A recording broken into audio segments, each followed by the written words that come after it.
Okay, so if you are here with us today, number one, you're a life practitioner. Number two, you may be a new life practitioner, or you may have had your machine for several years.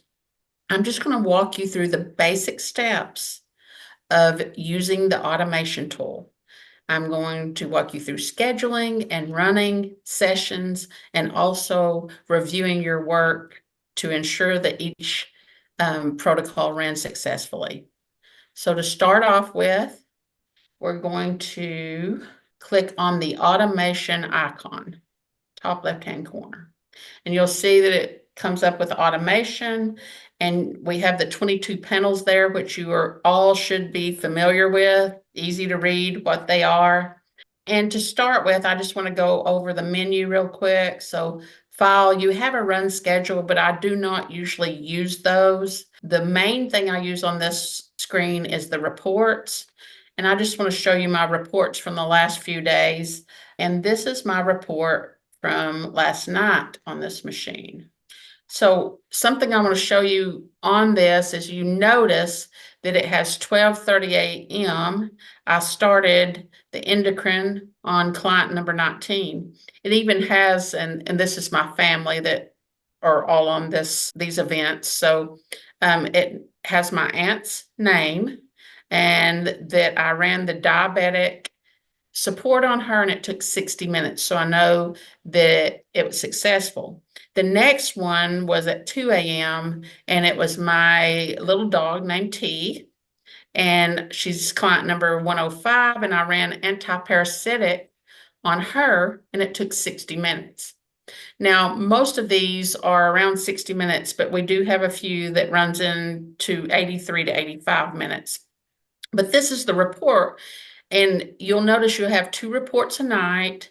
You'll have this is the midnight on, and you'll have the midnight prior. So if you start your scheduling at 5 p.m., you'll have a 5 p.m. to midnight, and then it'll switch over and have the midnight on till 5 a.m.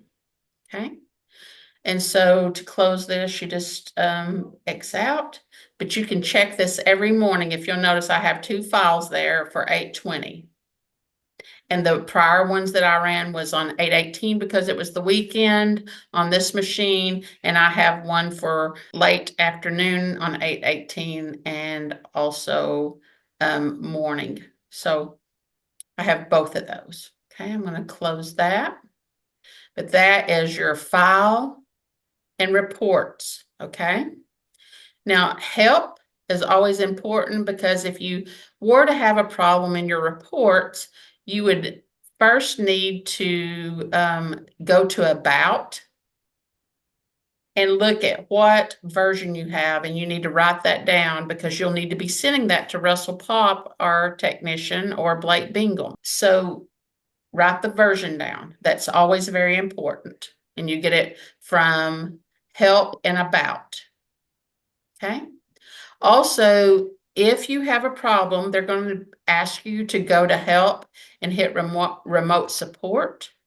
And so with that, it will send you into TeamViewer and give them a number, and they will be able to dial in, and you'll be able to see what they are doing on your computer and monitor it while they're on there helping. Okay. So I'm going to close this, and we're going to schedule one.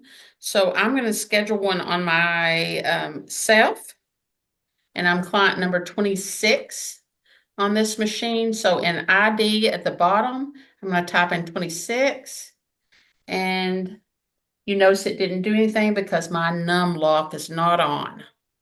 So I hit the num lock and type 26, and it appears. We get several calls about the keypad not working. Num lock, very simple. I did the same thing. You will too. But you can always use the numbers at the top because you don't have to have the num lock on for those. So I'm going to run the endocrine support on myself. And the reason I'm going to do that is because I tested my hormone levels, and my T4 were at a -40, say 0 being the balance. And so I'm going to run the endocrine. I choose to run it right now. I can hit the run button and it will run it. Or if I choose to schedule it, my machine on the automation says 2:41. It is actually 2:46. I want to give time for me to schedule other things after that. So I'm going to go with 2:02:50 and hit schedule. So I have 4 minutes to schedule more. If you were going to schedule about 15, I suggest you give yourself 10 minutes. But if you'll notice, it has 8:20 at 2:50 on client number 26, which is myself. It's going to run the endocrine diabetic support. Now I'm going to run on my son. I'm going to run heart support. And so 2:50, and I'm going to tell you that the endocrine is a 60-minute program, so I'm going to give at least 65. I do suggest an hour and a half until you get used to this. I'm going to have a chart placed on our website or in the help section in the near future that will tell you how long each protocol lasts. But for the time being, please allow an hour and a half. So I'm going to say 2:50, 3:50. That would be 4:05, 4:20. So 4:20 would give me my hour and a half. So I'm going to click on the 2, type in 4, click on the 50, type in 20, and schedule. Okay. Now this is really important. I don't want to run another one until after midnight, or I've already entered the others. And so I'm going to enter my mother. Okay. And I'm going to run my mother for sleep support, and I'm going to run her at 12:01. And if you notice, the PM doesn't change. If you're during the AM hours and you hit 12, it will change to PM on the scheduler, but it does not at midnight. So you have to hit A for AM, and you have to go over to 20 at 8:20, August 20th, and make it 21 and hit schedule. Now, what this will do in a moment is it's going to fire up and run mine. But in the meantime, I want to talk to you about run. At any time, you can put in the number, choose any of the protocols, and hit run. It will run immediately. But in this situation, it's going to start the scheduled ones. Okay, if I want to delete my sons off there, I'm just going to show you before the first one starts. I'm going to hit delete. It's going to ask me if I'm sure, and it's real simple. Just delete. So we went over schedule, run, delete. Now, if I hit this exit up at the top, it's going to exit out of the automation, but it's still going to run the scheduled programs. So just for the fun of it, we're 1 minute away from start. Let's just exit out. And we'll wait just a moment and it'll start up with mine. And then I'm going to show you how to stop. If something happens, how to properly stop the automation without damaging the life system or shutting down the life system, abruptly. So we're 1 minute away from that, and I'm going to take a little break. Okay, here we go. It's starting up at 2:50. And as you see, it pulled my name up over in the sidebar, or my number 26 and what I'm running. And now it's pulling up my name. And guess what? Uh-oh, client number 26 does not exist. Now, if I look at this, I'm client number 28. Wow. So I'm not client number 26. There's another error. So what I do is I'm going to say, okay. And I'm going to have to exit out. It's exiting for me. Okay.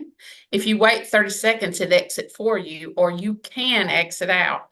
But if you'll notice in 30 seconds, it was like, you're out of here. You gave me a bogus number. That person doesn't exist. So you're out of here. So I have to go back in.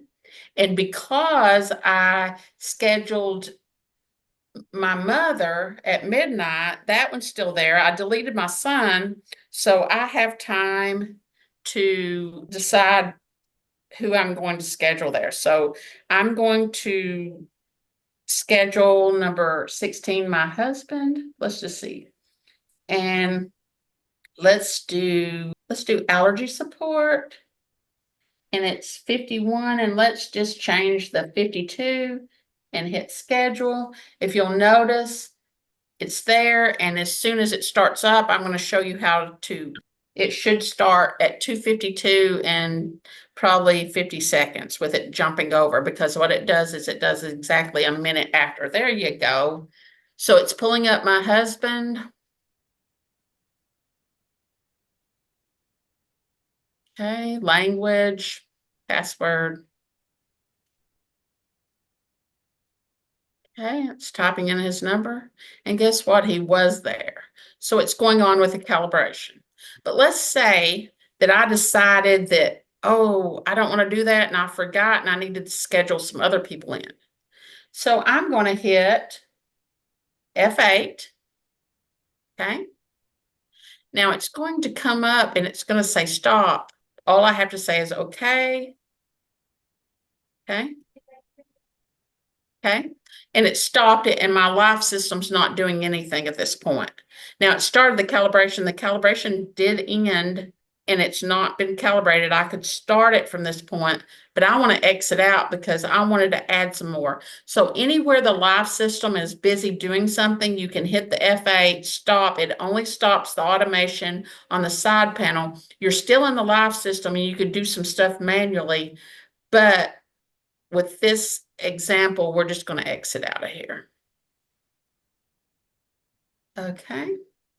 So let's exit navigation, exit, and no, you won't lose data. So now let's go back into the automation. And I want to show you, let's delete the one that did not, well, first off, let's don't do that. Let's go to file and look at what our report looks like for these three that we just did. Will be interesting. Okay, so you notice it's got the early ones that I was doing. And let's go down. Okay, so if you'll notice, the number 26, it didn't find. It says critical error, which that's just wording, but it did not find me in the database because it was the wrong number for me. So it just exited out properly. And then if you look at the next one, I actually hit F8. It started as it should, but I actually hit F8 and exited out properly where I could make some changes. And then if you look up here above that, I just want you to see 1134 on client number 458. I ran Lyme's encephalitis, and it was successful for 76 minutes. So we can close that. So now you can see when you F8 out, or if you have the wrong number, what it shows on your report. And we can just exit out of that. And so after you've scheduled, like I said, you can hit exit. And that is just the simple way to schedule or run protocols on your automation.